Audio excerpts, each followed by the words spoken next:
Hey, what's up, everybody? Welcome back to the channel. Now, if it's your first time here, welcome.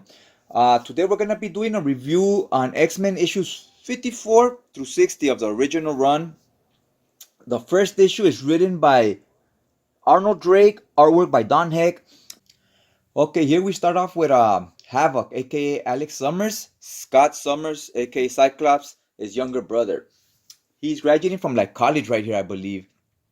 And Cyclops is about to, invite him for a beer. He's like, oh, you just graduated, you're old enough to drink now, you turned 21. So he's gonna take him out for some drinks, celebrate. And they never really explained how they reunited because on their origin, I believe, they were in a plane crash and they separated, right? So he was believed to be like dead. I'm not quite clear how they found each other again or how he even found out he's alive, right? So that's kind of weird. I thought there was information missing here. So, anyways, there's this pharaoh and his henchmen. They attack Havok and they take him to this place. They know he's a mutant, so they want to run some type of ritual for some Egyptian god. During this scuffle, Cyclops gets captured and they take him prisoner. Now, when they take him prisoner, they put this helmet over his head so he can't use his optic blast. The issue ends there. In the next issue, we get introduced to Neal Adams' art. And man, it's like night and day between Don Heck and Neal Adams. Heck's art was the pencils were serviceable, they were decent, but Neal Adams is like on another level, right? You see the art, the characters look completely different, the panels are different, the facial expressions, it's like 20 years ahead of its time, the art style of his. So here you see in the beginning, the X-Men are well on their way to go back for Cyclops and save him. So now the Pharaoh is he has Havok tied down and he's sucking his mutant ability away, right? So he's using that power to turn into this creature called the human monolith. Now he's growing like 3 times in size, pretty big. He looks like a big statue almost, right? When Havok here, you see his eyes right here, he's aware for the first time that he's a mutant. He's like, holy crap, like he sees what's going on. They're sucking the power from him.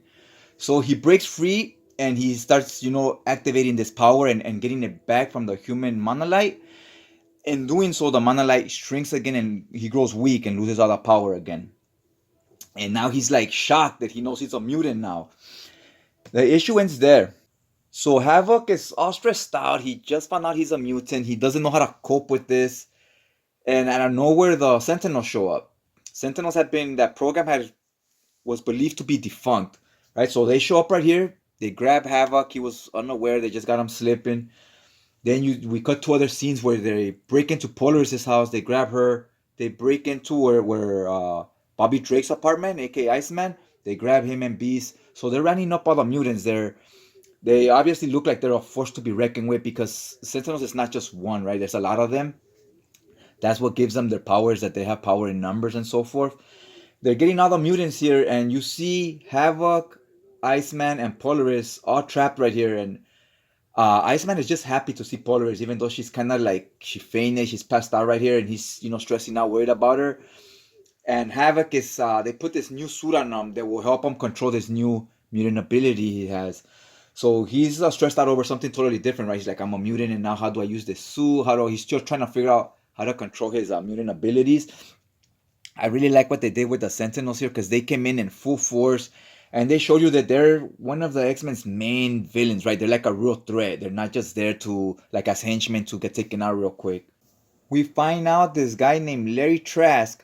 He's the son of the guy that originally built the Sentinels, and he was believed to be dead. And the son, Larry Trask, feels that the X-Men had something to do with it. In a fight they had with the Sentinels, the father died. So he has a lot of hate towards mutants and more specifically towards the X-Men themselves. And he revived the Sentinel program and he wants to take out all the X-Men and all mutants in general, but specifically the X-Men. He's working with this guy named Judge Chalmers. He helped them revive this program because he thinks the Sentinels can do some good. They can capture mutants, but he's more fair. Like, he doesn't think all mutants are bad. And Larry thinks all mutants are bad. So this is where they have a difference in opinion. So they start getting into arguments because he wants to treat the mutants case by case, right? Treat them fairly, kind of give them trials and so forth.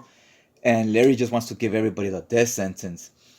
Not knowing that Larry, that he's a mutant himself, he carries this medallion around him that his dad gave him, that when he tells the Sentinels to go after mutants, they won't go after him as long as he wears the medallion, because they won't read that he's a mutant. So once he removes this medallion, the Sentinels come after him. They're like, "Oh, you're a mutant, spot it."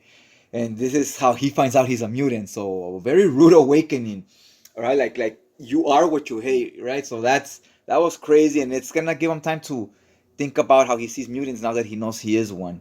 The X-Men escape from where they're at thanks to Havok, because he starts learning how to wield his powers, and he's wearing this suit that helps him control where to aim his laser rays and whatnot.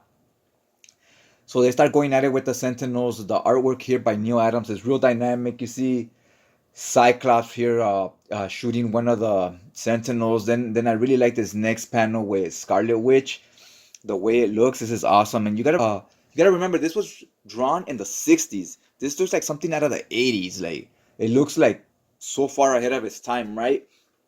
And I like the color scheme they used here as well. I didn't check who the colorist was, but he deserves just as much credit. And so does the inker. Everything looks good. But in this particular panel, I really think the colors pop here with Scarlet Witch.